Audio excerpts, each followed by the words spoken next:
Hey guys, this is continuing on to 4.5, and right now we're going to be looking at correlation coefficients. So just quick recap, everything up till now we've been doing in chapter 4 has been writing the equations of lines. You learned in 4.4 that now we're going to talk about a line of best fit. In other words, when we're talking about discrete information or distinct points, if we could draw a line to represent all those points, that can help us out in a lot of ways. It can help us make predictions. It can help us represent whatever happened in our data. Now we're just looking at how good is that line of best fit. So what we did was we created a number system, and you can see it down here. It goes from 1 to -1. 1 means we have a positive slope and our line matches up perfectly. Okay, you see how we're going up and everything matches up perfectly. So we would have what you learned in the last section. We have a positive relationship or a positive correlation. And not only is it a positive correlation, it's a perfect positive correlation, meaning everything lines up. Here, you see, we still have a positive correlation, but it's not a perfect line. It's pretty close. It's pretty close, but it's not perfect. And then still going up, but less of a correlation or less of a linear pattern. You can see the dots are all a little more spread out. Here, there's no correlation, okay? Now we start turning down. So let me go from this side into the middle. This is a perfect negative correlation. All the points line up in a perfect line, but the line is going downwards. So as x increases, y decreases. So we have a perfect negative correlation.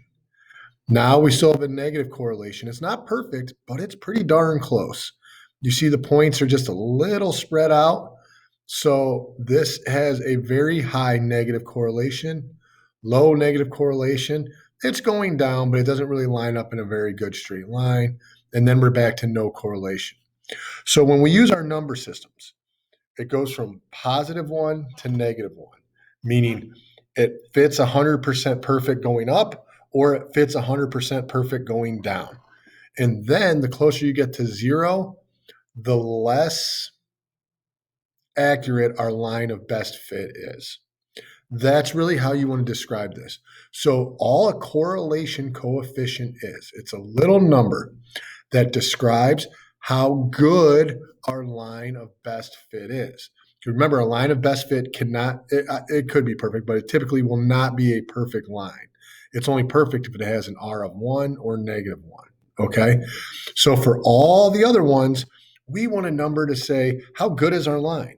If someone just throws us out an equation of a line for some data, but it doesn't really fit up well, we could believe some things that aren't true. So you will refer to this table when they ask you for your correlation coefficient. What that correlation coefficient means, how good is our line of best fit to the data that was given to us. And when you see in here, if I was going to say there's a line that goes right here, that line would be great. Less great, less great, doesn't work at all, not that good, pretty good, perfect. Okay. And then we just describe whether your dad's going up or down with positive or a negative. Okay. So closer to 0, the worse our representation of our line is.